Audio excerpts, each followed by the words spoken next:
Ассалаумағалейкум қазақ елі. Мен Құсайынұлы Айтқабыл, Алматы облысының тұрғынымын.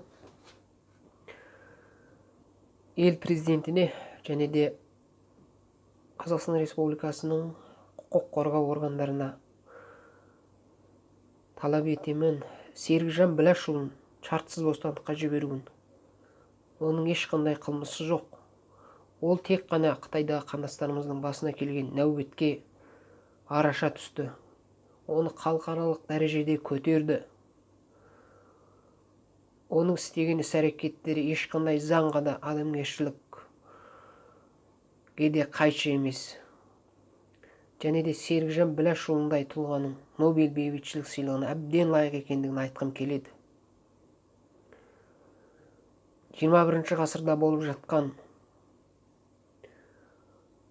геноцидке, атап айтқанда Қытайдың Шинжаң өлкесіндегі зорлық көріп жатқан қандастарымызға және де басқа да аз сан ұлт өкілдеріне араша түскен Серікжан Біләшұлы осы заманның батыры, қазақ халқының маңдайына біткен жұлдызы. Оны темір торға қамап ұстау бізге сын,